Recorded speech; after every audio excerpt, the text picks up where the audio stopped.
Good evening and welcome to the Gatekeepers Getting Out of the Slush Pile. This is a Zoom call produced by Columbia Fiction Foundry. My name is Ken Schept, and I'm the president of Columbia Fiction Foundry, and I'll be moderating this program. We're really fortunate tonight because we have in a way with us as panelists three of the more important people in the publishing process. We have the folks who read our submissions, the decision makers who, in a sense, hold in their hands the possibility of a rejection or the possibility that our work will be sent to an agent. Before I introduce our panel, I'd like to say a few words about Columbia Fiction Foundry and this evening's program. So Columbia Fiction Foundry is a community of folks like us, all of us here, who are interested in writing fiction and in helping us, each other, become better fiction writers and even published writers. So we hold several writing workshops each month, and we also create programs like the one tonight, either on the craft of writing or on the business of writing. And uh, the main, or really the only criterion for joining us is that you're interested or that you're an aspiring fiction writer and that you're affiliated in some way with Columbia University. So if you're a member, great. If you'd like to join, just simply go to our website and register. Our coordinates should be maybe in the chat or on the screen. If not, easy enough to go to Google to Columbia Fiction Foundry. So we have a really large audience tonight from all schools of Columbia, many schools of Columbia University, including the School of the Arts, the Writing Division, which I'd like to thank for helping us to get the word out about tonight's program. I'd also like to thank the Columbia Alumni Association for both helping get the word out and helping us produce tonight's program. So we have a lot to cover. And so I'll move the program briskly, and we've sort of divided it into four baskets just so that we can organize this one as easily. So the first is who are these folks? We'll meet the panelists. They'll introduce themselves. We'll talk a little bit about what do these people actually do? How can they help us? How can we help them? Second is sort of decoding rejection and acceptance. So uh, chances are you've done some querying and you've gotten that email that even says, well, no, thank you. Or if we're lucky, let's send us some more. And how does that actually work? And then publishing today, publishing industry, we all know is changing. We'll talk to these folks about how it's changing and what we need to do to be successful with those changes. And then finally, Q&A. So that's your chance to ask the questions that are on your mind. We'll leave plenty of time at the end for that, for Q&A. Please put your Q&A, your questions in the Q&A, and I'll be watching those, and we have other people behind the scenes who are also watching them, and we'll get to as many questions as we can. The chat's also open. Do not put your questions there, but if you need to communicate something else, perhaps to among the audience, that chat is the place to put that. The program is being recorded. It will be on the Columbia Fiction Foundry website next week and also on YouTube. So if you would prefer that your face not appear, this would be the time to turn off your camera. And with that, let's get started. So what we want to do is start, we'll just have the panelists briefly introduce themselves. And Chloe, would you like to start and just sort of tell us a bit about yourself? Sure. Hi, my name is Chloe Knapp. I've been working in publishing for 6 years. for the past 3 years, I've been working with Barbara Jones at the Stuart Krichevsky Agency, and she does literary fiction and upmarket fiction. Great. Giuliana? Hi everyone, my name is Giuliana Vasile. I work as a literary assistant and office manager at Dunow, Carlson Lerner, and I assist all 15 agents there who cover depth and breadth of different genres that they represent. Thank you. And Laura? Hi, my name's Laura Gruszka. I am an assistant and also a junior agent at Writers House Literary Agency. And I assist senior agent Rebecca Sherman, who specializes in picture books, along with building my own list. Thank you. So, I'd like to sort of dive in a little bit more about what you folks do because you're sort of behind the curtain for us. We're constantly emailing you, you're constantly opening our emails. So, a little bit more like, um, how did you sort of become a literary agent, a literary assistant or an assistant agent? Uh, what's your goal? And how does this work? Like, how long do you do this kind of job before you become uh, an agent? So let's go backward. Maybe Laura, do you want to start? Sure. As you'll probably hear me say more than once throughout the night, this is so different depending on the agency that there's not the standardization that you might expect in something that's not the arts. So we will all have different answers, and I can't give a hard and fast answer on, timeline depending on the agency or even within the agency. So all that said, I did my MFA at Columbia, and I had interned at various agencies over the years before starting my role at Writers House as an assistant. And then at Writers House specifically, you work as an assistant for at least 3 years before you start building your own list, working as a junior agent. And then there's specific levels of sales in which you are promoted and given a different title. So I love agenting. That's where I want to stay. So that's my goal, is to continue to build my list, and just see where we go from there. Thank you. Juliana? Yes, so I have a slightly different path to working at an agency as an assistant. I actually graduated from the University of Rochester with a degree in English, and I moved to the city and taught for 2 years. I taught sixth grade and then moved up with the students and taught seventh grade English. When I made the switch, I and decided I want to really go for publishing. I actually did the Columbia Publishing course in Oxford, England.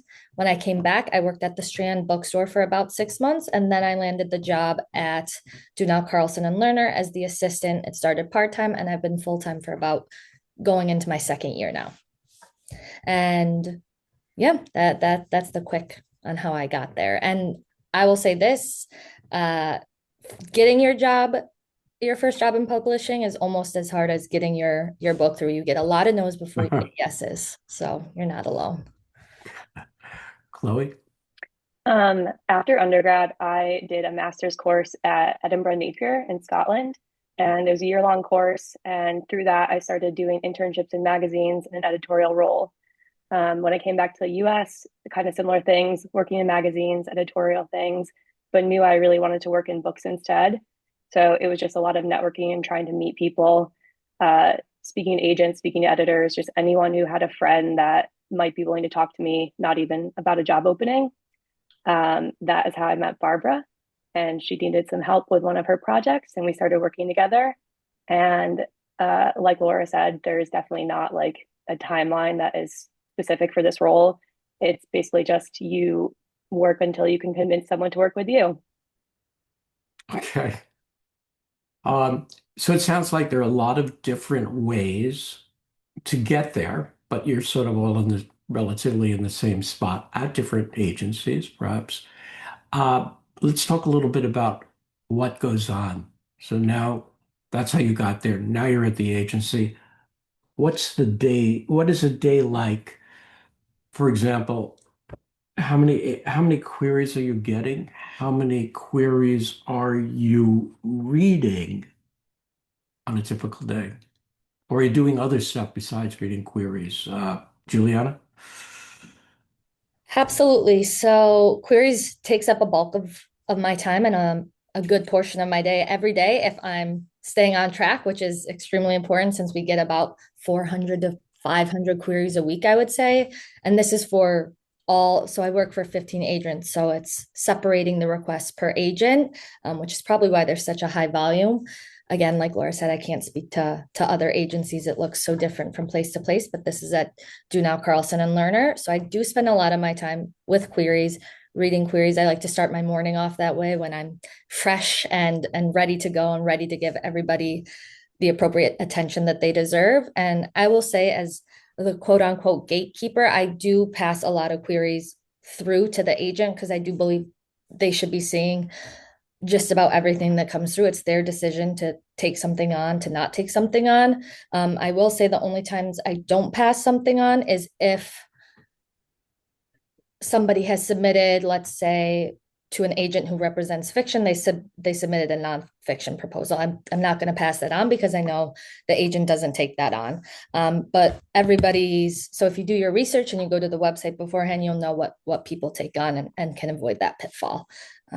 So that's a bulk of my day. I will also say, as the office manager, I handle a lot of the books that come into the office, and I also spend a lot of time on royalties as well. So that there's a little bit of everything, but that's just me at DCL. Chloe? So for me, queries, Barbara reads all her own first. She probably gets like 50 or 60 a week, and then she'll pass on the ones that she is either unsure about and she likes a little bit, but she wants more opinion, or she'll pass on the ones that she really likes. And I get about 3 to 5 of those a week to go through and do readers' reports, and we'll discuss it together afterwards. I would say that queries do not take up the bulk of my time just working with Barbara because she does do such a heavy load of it.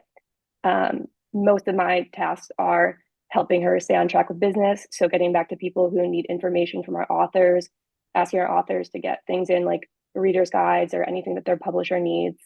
I do a lot of international work with her. So reaching out to her co-agents there, helping get material from US publications to co-agents to see if we can sell our books in different territories. Yeah, so kind of just, it feels like project management, but it is just like a lot of emailing and making sure that we're being timely. Laura? Yeah, one of my favorite things to say about the job is that I love that no 2 days look the same, but it also makes it hard to answer this question. So at Writer's House, every agent approaches their queries differently. There are some agents who read all of their queries on their own. Some read them alongside an assistant. Some only have an assistant read them. And if the assistant thinks it's something my boss will like, they send it. So it's different for everyone. My supervisor, Rebecca, gets 100 to 200 queries a week. I'd say 200 is like around Christmas time when everyone has time to send them in. And I read all of them. And she reads many of them, but it can kind of depend on the season, the specific queries that come in.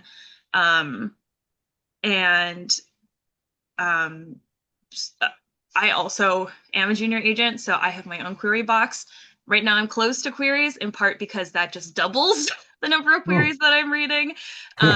And I, want to give everyone their fair share, but I'm doing that on top of all the duties of an agent as a junior agent, and also alongside my supervisor. And so that's everything from editing current clients' manuscripts, working on pitches and submissions to go out to editors, helping facilitate an auction or negotiations, managing contracts and contract terms, staying on top of, hello, author, did you turn this thing in that was due?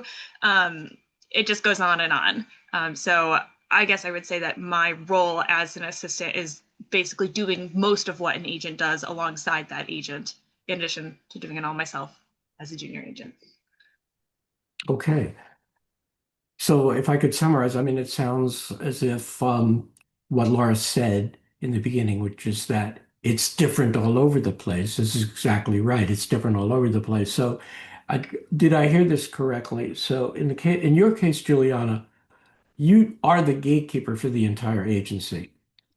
Yes. How many agents are in your agency? 15 now. 15. But 15. any query that's going to that agency, which is Dunow, Carlson Lerner, Yes. go through you.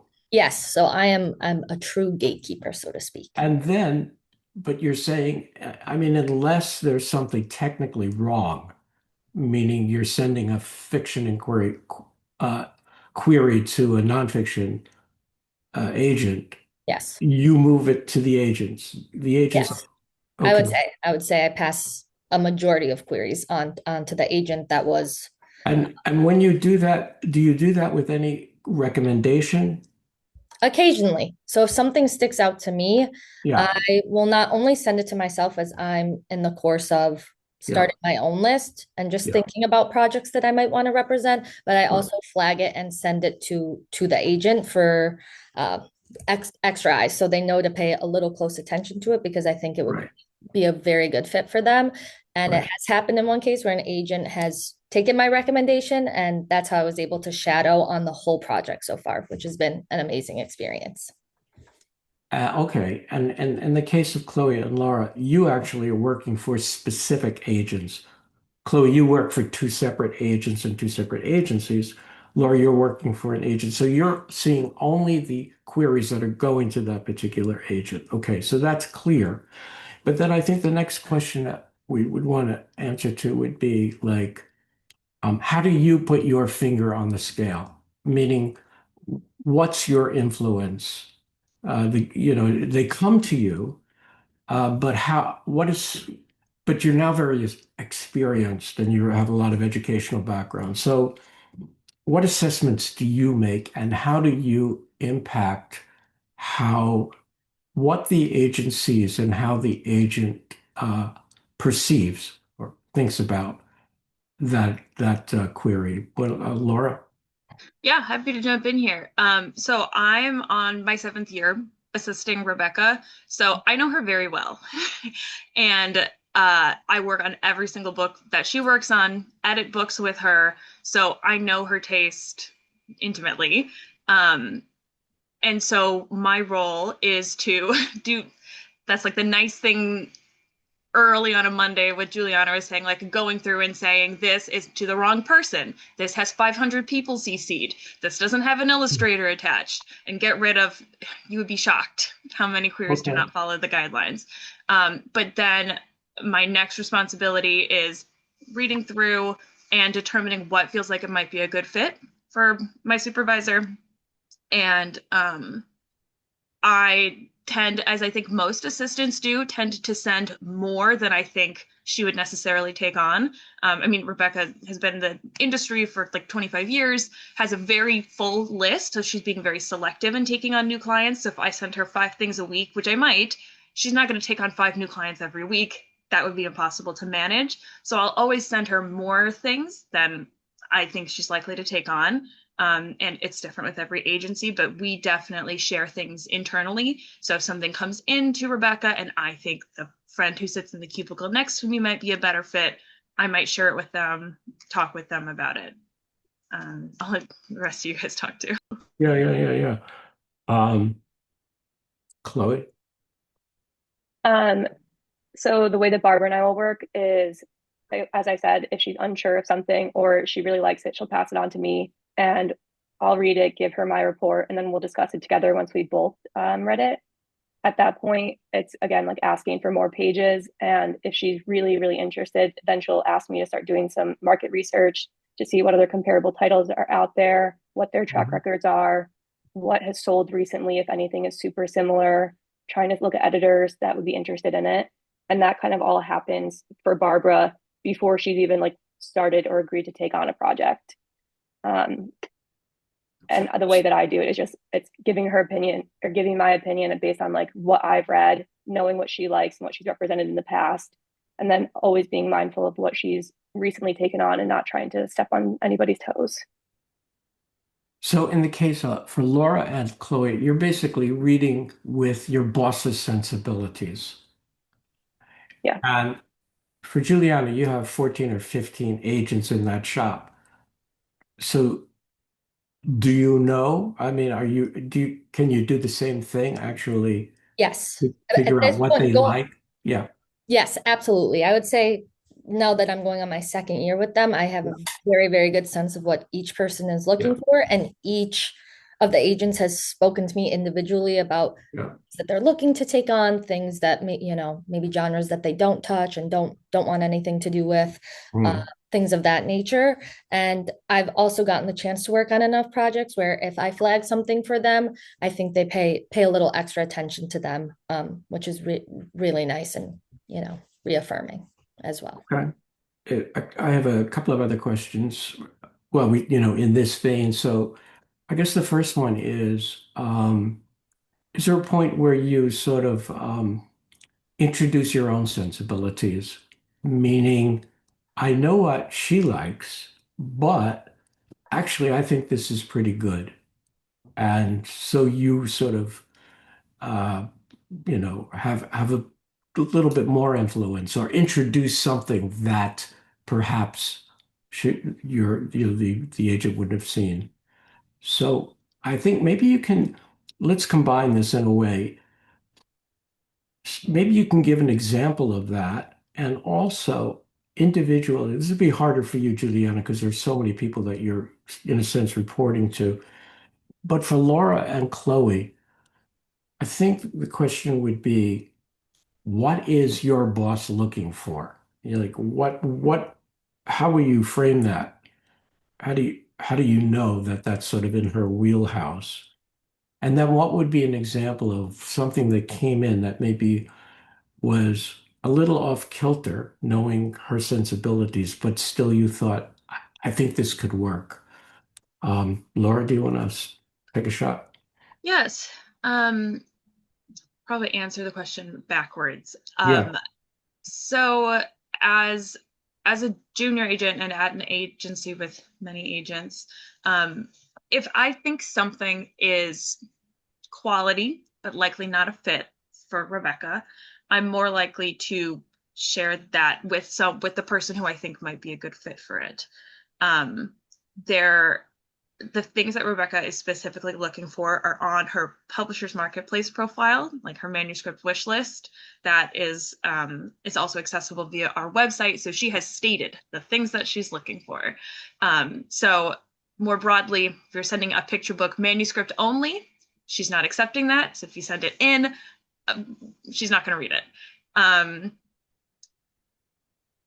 In terms of kind of putting like my thumb on the scale in a way, ultimately the decision to take something on is hers. It's her client list, and she is, ideally going to commit to working with someone for an entire career.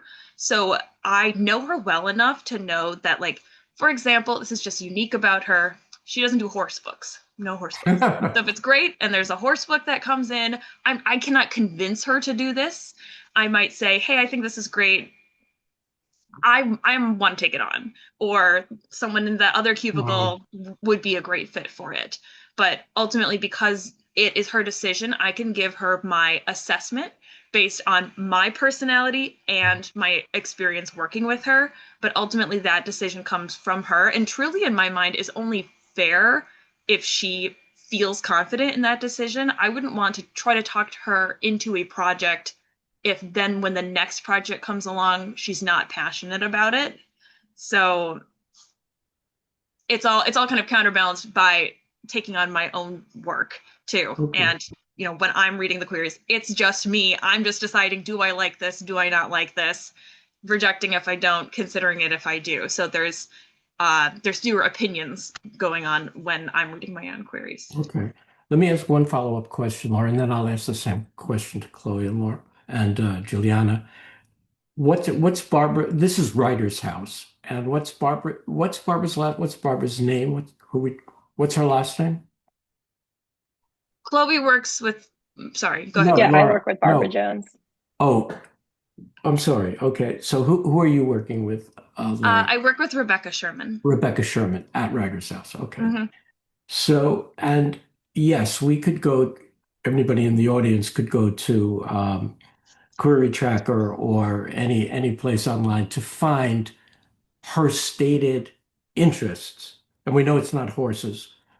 What would you say is like a kind of manuscript? You don't have to say who the author is, obviously, or or the title, but like, what did she fall in love with recently? Oh, yeah. So there was a recent slush pile. I was the first set of eyes on it, sent it to her. It's a picture book about a fight between polka dots and stripes. And the polka dot side thinks they're right, stripe side thinks they're right. But what happens when a little kid on the stripe side has dots for freckles? And the kids are the ones who step in, and it's kind of the art was gorgeous, Yeah. and very easy to see that this artist was talented, but also I think the story just hit her at the right time, especially 2025. Just the kind of hit her as like, this is something that we need right now. Something that That's felt good. engaging and real, but not preachy. So Yeah, that's it's our like the recent picture. updated Starbelly Sneetches talking about diversity without really talking about it, which would We be a good definitely point. talked about Dr. Seuss. Yeah. Yeah. Um, Chloe, same thing. So the name of your well, you have your supporting two agents, right? Yes. So the name of those agents, their agency, and let's say something that they recently really fell in love with, or perhaps you influenced. Okay, well, I know that this is a group for fiction, so I don't know if you're super interested in Betsy Lerner's work. She Okay. also is one of the Yeah. agents at Dunow, Hmm. Carlson and Lerner, Hmm. and she does strictly nonfiction. Oh, Um, on the fiction side, I would say. yeah. So Barbara Jones at Stuart Krichevsky Agency, she does fiction. I would say that she is really geared toward literary fiction. She was an editor at Henry Holt for years. She is just really drawn to like a beautiful line and prose. Recently, surprisingly, she has just agreed to represent like a thriller author. So Wow. that is something really outside her wheelhouse. I personally don't know like what triggered her to do this. She just was like, I loved the query and I just couldn't put it down. So I had to get on a call with this woman, and they're now working together and putting their proposal together. Um, but for things that aren't out of the box for Barbara, I would say that she really enjoys stories about like class, race, struggle in America, definitely black and white. She does historical fiction, a lot of it set outside of the US. Um, and then, yeah, if you have some oddball thriller that you think that just might tickle her fancy, then send it to her and we'll see. And is there any example where you saw something that might not be quite in, her Yeah, so sensibilities? Yeah. Barbara also does a lot of workshops. She and her husband like help run writing workshops. So I also do see a lot of her students' work. Mhm. And because she's already worked with them in the capacity of being a teacher, she's not able to represent them often. But because I get to read those, I'll kind of flag some of them to be like, oh, I really like this one. And those will often get passed on to people that she knows. Mhm. Thank you. Julian, I know this is sort of harder because you can't do 14 or 15 people here. But if you think just sort of the nut of the question that I'm asking, and maybe think about one or two agents specifically, and maybe you can answer the question that way, which would be, you know, a fiction agent by name of the agency, what really turns them on? Something that maybe we wouldn't be able to find on Query Tractor or one of those sites. And then any instance where you feel like uh, something turned you on and you passed it up and to an agent and it actually worked. I'm also going to start backwards. I think that's an Yeah. easier way for me to get into this. I am interested in romance and romantasy, and there's not really anybody at our agency who has stated that that's a genre that they're super interested in. During my readings of the slush pile, I came across a query that was set, a romantasy query set in the world of tarot that I thought was really, really fun. I read the opening pages. I thought they were fantastic. So I not only flagged it, but I reached out to the agent who has never done romantasy before. I said, I think this is great.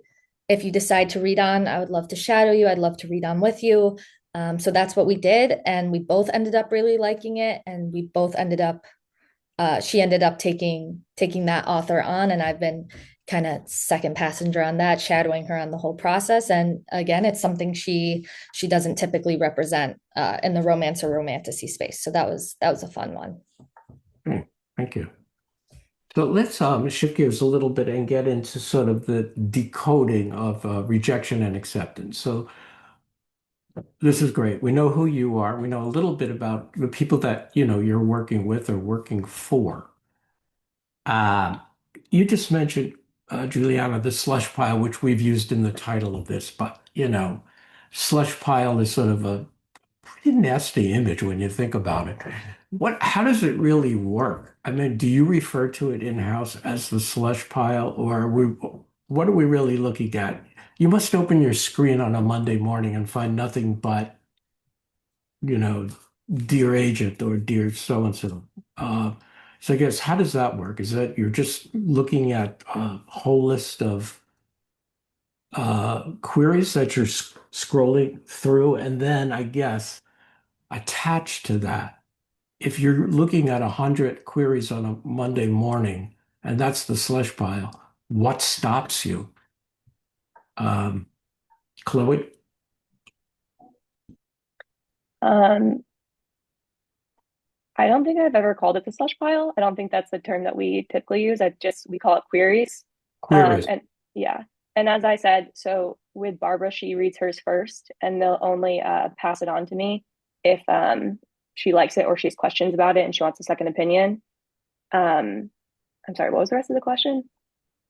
Well, so you're looking at all of these, how you Mhm. decide which one would jump out at you. But it sounds like in this case, the agent that you work for is looking at her queries first Yeah, and then going to you if she needs a second opinion. So in your case, you're not actually opening them. She is. right, right. So I'm just giving my opinion and we're discussing it afterwards. Yeah. Okay. Um, then the same question would apply though. What is it that when she's looking through all these queries that jumps out at her typically? I think that your writing has to be really tight. Make sure there's no typos. Make sure it's formatted correctly. Just make it as easy to read as possible. Hmm. It's really easy to turn down a manuscript that makes it challenging to read in the first go. It's unfortunate, but as we were saying, there is like quite a volume. So the best that you can package it is going to be the best that she's going to receive it. I think for query letters in general, because I do read them for the nonfiction agent I work for, what stands out the most is how personalized you are and showing how much research you've done on the agent, how you know their list, who they've worked with, as much effort that you can put into knowing who you're trying to speak to and work with is going to go really far. And that will make me maybe pass on something that I wasn't sure about before because I can see enthusiasm. Okay. Laura, what stops you as you're going through the list? Yeah. Well, I will say what stops me literally is client business. Just because when I prioritize my day, I'm prioritizing existing clients and especially like things that have money attached to them. And because we call it the query box, because the query box, we don't have any like contractual fiduciary obligations to the query box. If we fall behind on anything, that's what we're falling behind on. Um, so that's what might pull me away if I'm in the zone and then here's a new manuscript from someone.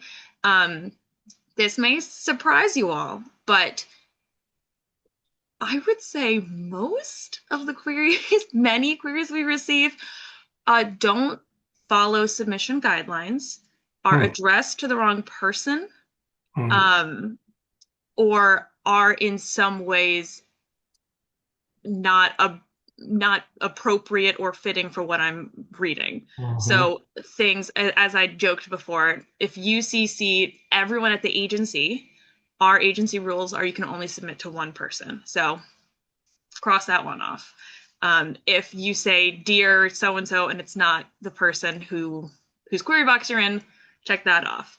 If you're submitting an adult thriller, my boss doesn't do that, check that off. So a kind direct query letter that shows research, yes, that's important, but really just showing that you read the guidelines, that you're someone who pays attention to detail, and who cares to personalize things. I think that goes a long way.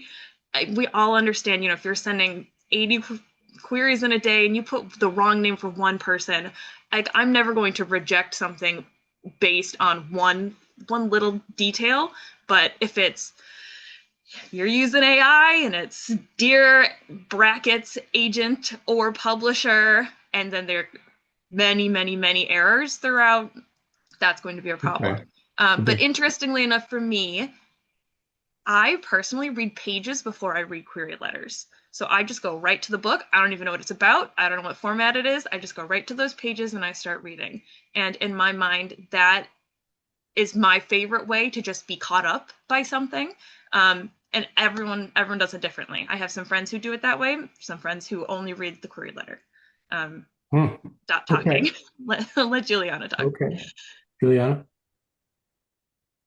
I think I'll echo both Chloe and Laura's sentiments there. I also am surprised by the number of query letters that come in that make it clear they have not been to the website and are not following submission guidelines, which is, I understand that every agency probably has different guidelines, which can be super frustrating and time consuming for you as an author, but going the extra mile to make sure that you're submitting properly, I think really does help.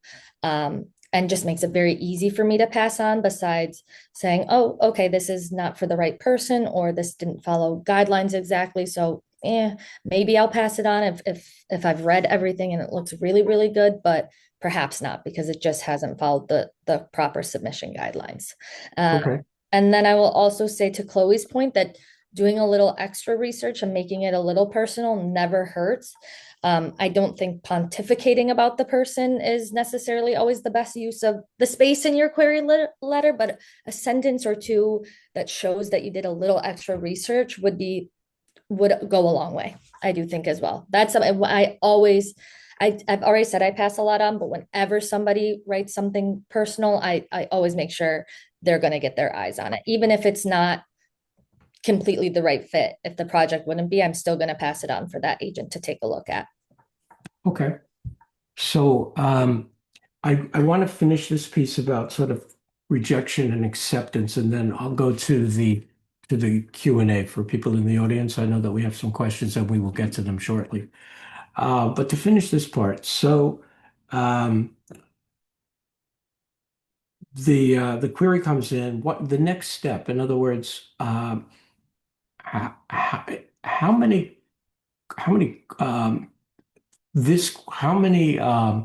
acceptances does the querying process really yield? Because from our side, from the writer side, it looks fairly depressing. It looks like there's just an enormous, like it's sort of, in a sense, stacked the wrong way because you're sort of overworked. There's just so much coming your way that we're sending you. So how often does a query lead to a representation? And then sort of what then happens? How long does it take until the agent makes a decision? What happens when that decision is made?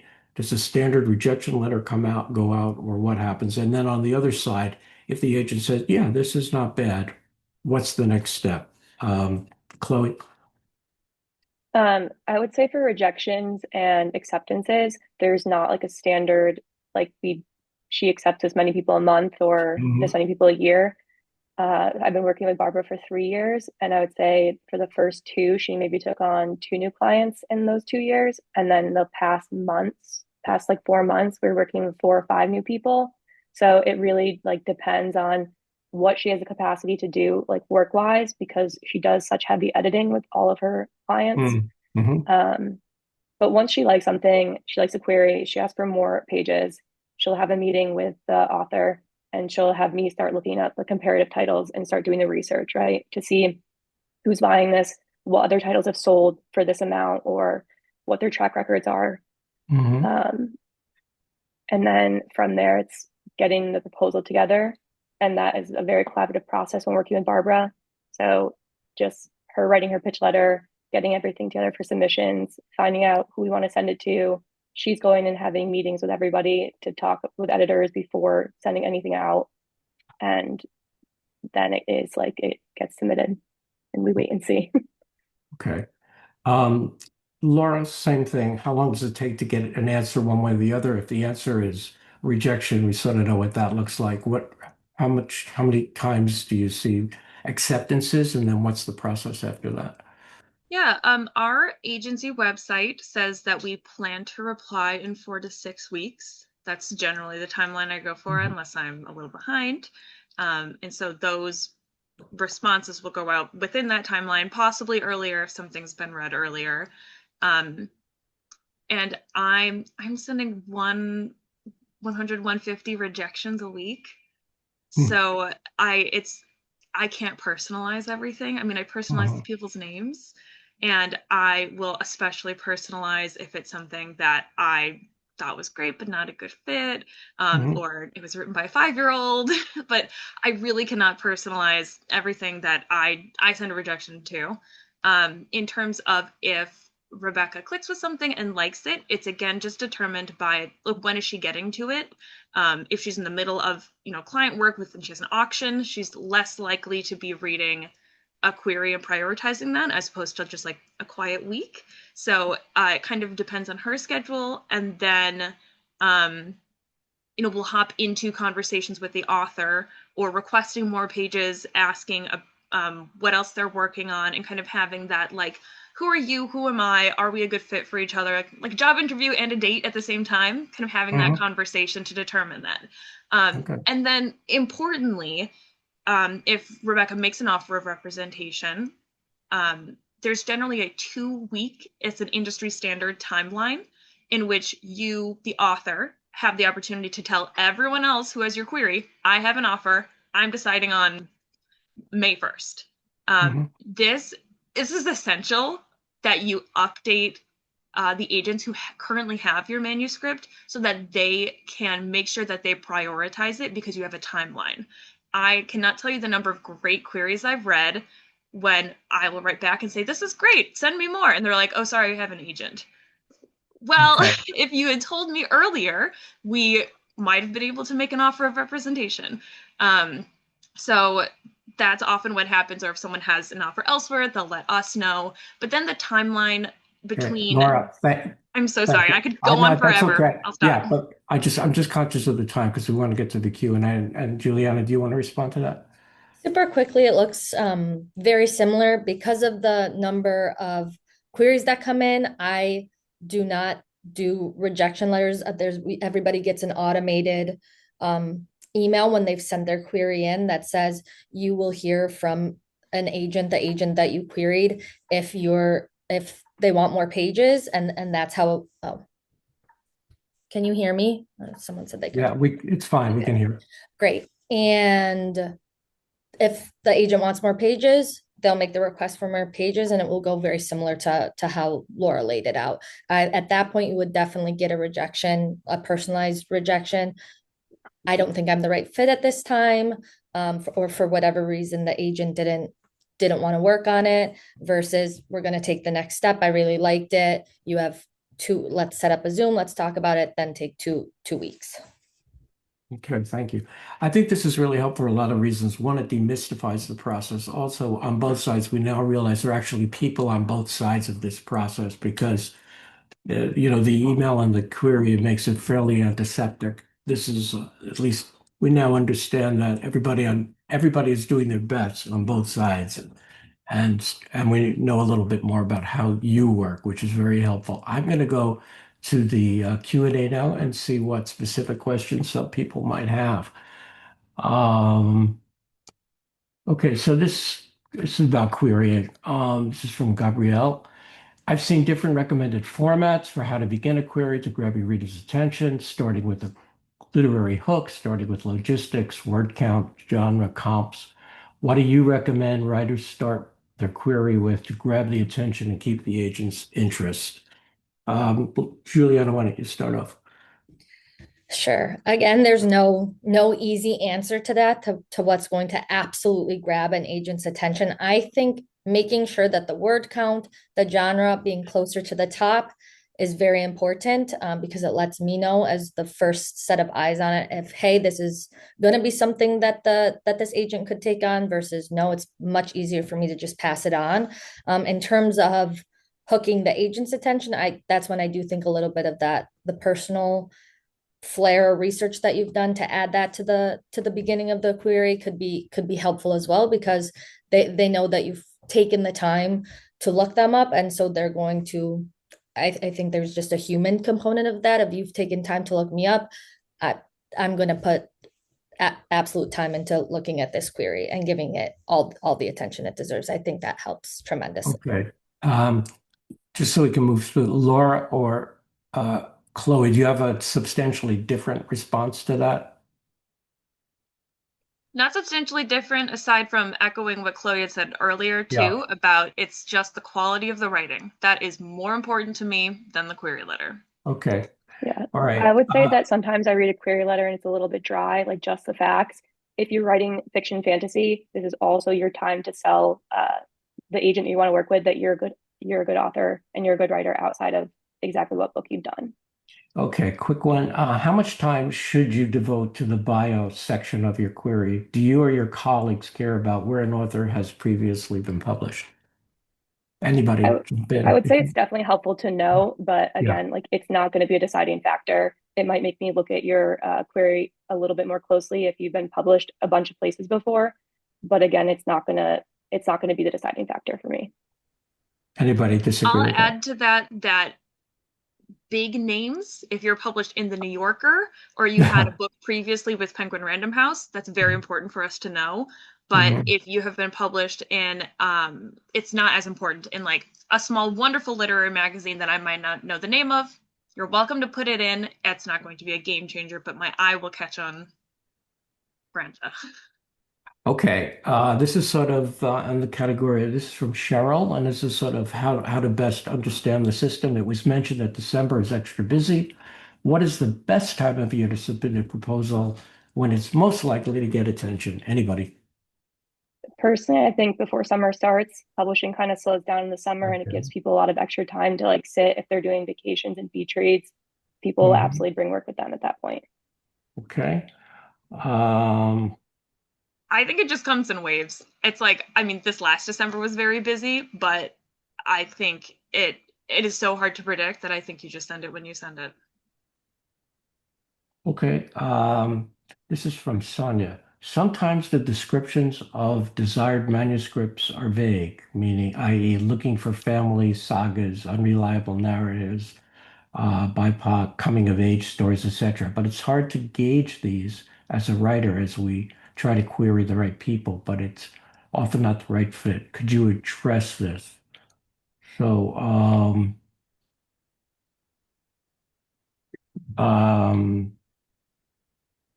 I think the question is when you're sort of, um, how do you, I think she's trying to And I think I know. can hop in Yeah, here. yeah. I think looking at an agent's backlist or like their Mhm. existing list of clients in those books is a very helpful way to get a sense of what they like if they have not written their wish list in a way that clicks with you. I think that's the best way to get that sense. Obviously, you can't know who does and doesn't love horses. There's quirks about everything. You would hope and trust that something will be sent around in agency if it's good fit for someone else who's there. But otherwise, like dating, like job interviews, there's a lot of unknowns. You do the research you can, you see what happens. Okay, thank you. And I hope this conversation has been helpful as well, getting a little deeper into beyond the manuscript wish list, what at least the folks you work with are looking for. Um, Jacqueline is asking, I'm interested in how much an agent gets involved in manuscript edits and revisions, specifically for a project they like. Do they advise on revisions, or do they send the author to a professional editor or something else? I would say most most of, if not every single agent I work for at DCL all likes to do will all have a say in the editorial slash revision Mhm. process, and will go through a couple rounds with an author that they take on. Now it's always going to be up to the author to incorporate or take that feedback and actually apply it to the manuscript, but that's something that most agents, like I said, if not all of them, do and do a couple rounds of before the submission process begins. Okay. The other person is someone is asking about comps. It's always difficult, often difficult to come up with a comp. And Phil is asking, why do we have to do that? Can't we just say what our book is about? So can you address how important comps are to the people that you're working with and why that they are, or maybe not? Chloe? I think the comps are important because it shows that there's other work out there that has been sold and is popular. I know that people don't like to say that their work is like anything else out there, but the reality is like we have to figure out who the readers are going to be. And if nothing has ever been published like that before, then most likely there's not going to be a lot of readers for it. I know editors that are looking for everything has to be within the last 5 years. So that's another way to narrow down your comp searches. You don't want to be bringing up a bestseller from 20 years ago. It just doesn't really hold the same weight. Also, I've seen movie comps become a lot more popular. There's a lot of book to movie sales, and I think that editors are keeping an eye on that. Hmm. Another question has to do with, this whole search for the right agent. And the question he's asking is querying the other way, the only way, do you need to have a platform, for example? I think the broader question is we've already established querying it works, but it doesn't always work because of the number of queries that we're sending you, the time you have, the competition. Are there other ways that the people that you work for, or Laura, since you're also agenting, look for people that you want to represent other than waiting for the query? Laura? Yes, definitely. I was at the Columbia Agents Writers Mixer, talking to new people, seeing if anyone would be a good fit for my list. Um, I work in a lot of graphic work, so I'm often going to artists' portfolios, following people on various social media, going to art shows or schools' art shows, and seeing, hey, do you have a book in you? But that can go for readings at KGB, it's you guys all met.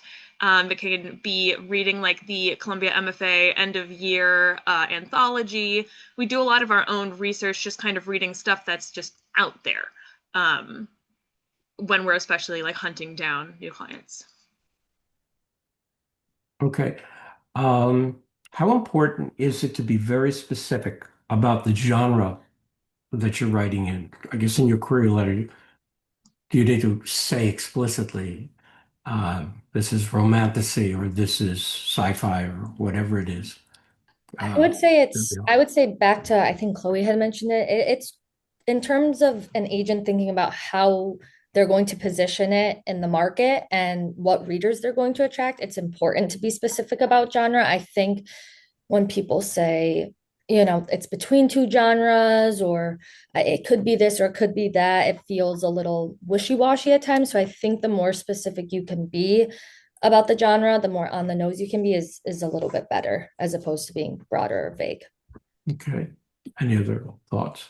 Yeah, to add to that, I will say that, at least in my experience, the way that many agents pitch editors is very similar to a query letter.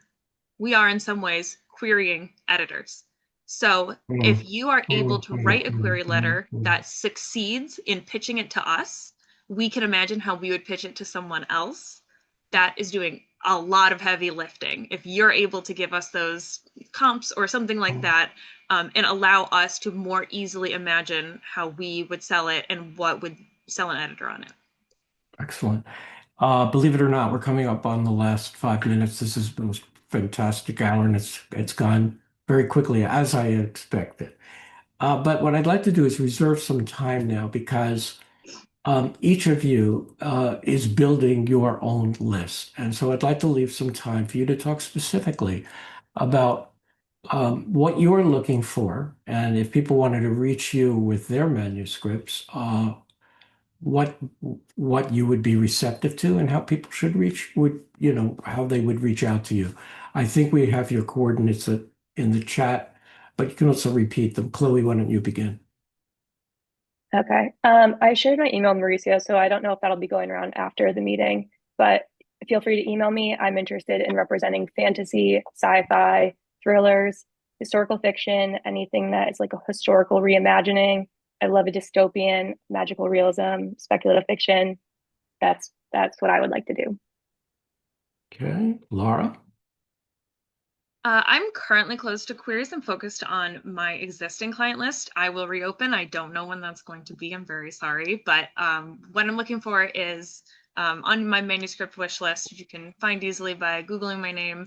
And I am doing all children's books, picture books through YA, though I'm not working on text-only picture books.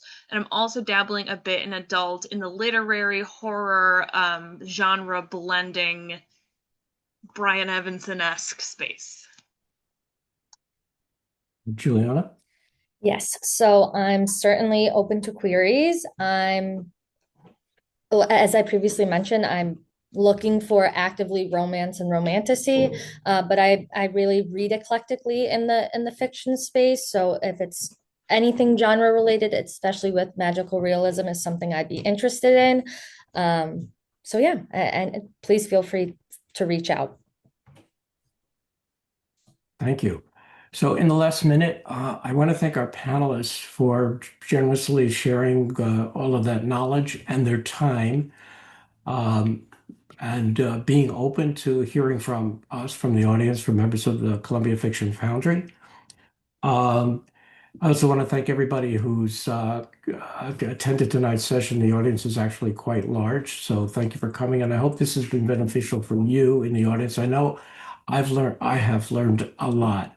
Again, for those of you who are members of Columbia Fiction Foundry, that's great. If you're not, I think our coordinates are here. Otherwise, as I said before, you can go to Google and find our website.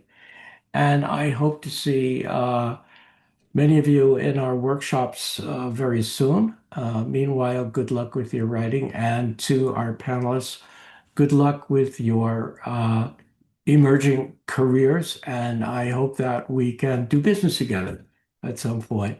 So thank you really very, very much. This is a great time, and I really appreciate meeting you and the time that we spent together.